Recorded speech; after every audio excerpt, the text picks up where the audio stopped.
તો ગોધરાના બોડીદરા ગામમાં સિંચાઈ સુવિધા માટે બનાવવામાં આવેલી કેનાલ શોભાના ગાંઠિયા સમાન જોવા મળી રહી છે।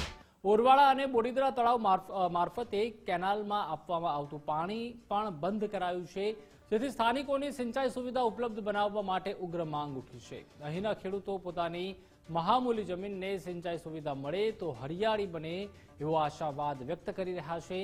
બીજી તરફ સિંચાઈ સુવિધા માટે બનાવવામાં આવેલ કેનાલનું હાલ અસ્તિત્વ પણ કેટલાક સ્થળે ખોવાઈ ગયું હોય તેવી સ્થિતિ જોવા મળી રહી છે। અમારા ગામમાં ઓરવાડા જે સિંચાઈ તળાવ છે એમાંથી 30 થી 35 વર્ષ પહેલા પાણી આવતું હતું। આજની તારીખે આ નહેર સદંતર બંધ કરી દેવામાં આવી છે, પાણી આવતું નથી। જો આ નહેરનું પાણી આપવામાં આવે તો 500 એકર જમીનમાં પિયત થાય એમ છે। લોકોને પિયત થતું નથી એટલે ચોમાસાની સિઝન પછી બહાર મજૂરીએ જવાનો વારો આવે છે। જો સિંચાઈ થાય તો 3 સિઝન ખેતી થાય એમ છે। ખેતી પાણીની સગવડની એટલે શું ખેતી કરે? સરકાર જોડે અમારે પાણીની જ માંગણી, ઓલવાડા તળાવનું પાણી આવે તો અમારી જિંદગી છોકરીની પાર જાય।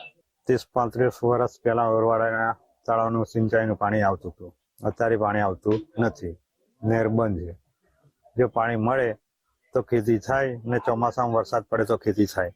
એના માટે અમારે ભરણ પોષણ કરવા માટે ગામે ગામ જવું પડે। તો આ સમગ્ર પરિસ્થિતિ વચ્ચે હાલ તો ખેડૂતો સરકાર પાસે કેનાલની મરામત કરી સિંચાઈ સુવિધા ઉપલબ્ધ બનાવે એવી માંગ કરી રહ્યા છે। ઉલ્લેખનીય છે કે સરકાર કરોડો રૂપિયા ખર્ચી સિંચાઈ તળાવો ભરવા પાઇપલાઇન કરી રહી છે, જ્યારે અગાઉ સિંચાઈ માટે બનાવવામાં આવેલી યોજના જાણે ખાડે ગઈ હોય તેવું લાગી રહ્યું છે।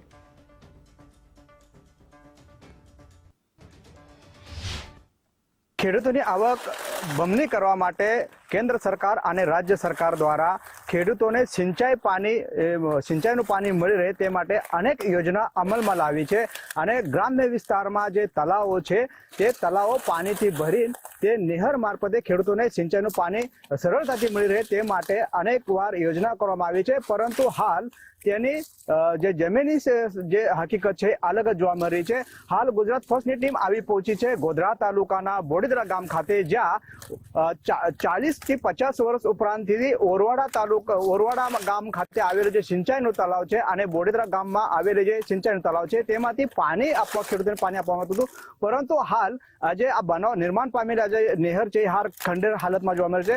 આપ સીધા દ્રશ્યો બતાવવાના પ્રયત્ન કરીશ કે આ બોડીદરા ગામમાં જે સિંચાઈનું પાણી ન મળવાના કારણે અહીંના જે ખેડૂતોની જે જમીન છે, મહામૂલી જમીન છે, હાલ પડતર જોવા મળી છે, બંજર હાલતમાં જોવા મળી છે, જેના કારણે અહીંના ખેડૂતોને સિંચાઈનું પાણી નહીં મળતું। અને આ જે નહેર જો નિર્માણ પામ્યો છે, વર્ષોથી આ નહેરમાં પાણી ન આવવાના કારણે હાલ આ જાડી ઝકરાથી આ નહેર ખંડેર હાલતમાં જોવા મળી છે।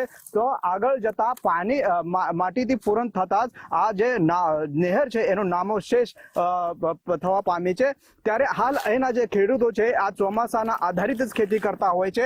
વરસાદી સિઝનમાં જે ખેતી કરતા હોય છે ત્યારે વરસાદ હોય ત્યારે જ અહીંના ખેડૂતો ખેતી કરતા હોય છે અને પોતાના પરિવારનું ગુજરાન ચલાવતો હોય છે, પરંતુ વરસાદના સિઝન બાદ અહીંના ખેડૂતોને સિંચાઈનું પાણી ન મળવાના કારણે અહીં ખેડૂતો રોજગારી માટે ગુજરાત રાજ્યના અનેક શહેરોમાં રોજગારી માટે જતા હોય છે અને પોતાના પરિવારનું ગુજરાન ચલાવતા હોય છે। ત્યારે અહીંના ખેડૂતો હાલ માંગ કરી રહ્યા છે કે આ જે સિંચાઈનું પાણી વર્ષો પહેલા અહીંના ખેડૂતોને મળતું હતું એ નહેરનું રિપેરિંગ કરવામાં આવે અને જાળવણી કરવામાં આવે, જેથી અહીંના ખેડૂતોને સિંચાઈનું પાણી મળી રહે અને ખેતી કરી પોતાના પરિવારનું ગુજરાન ચલાવે એવી રીતે હાલ ખેડૂતો માંગ કરી રહ્યા છે।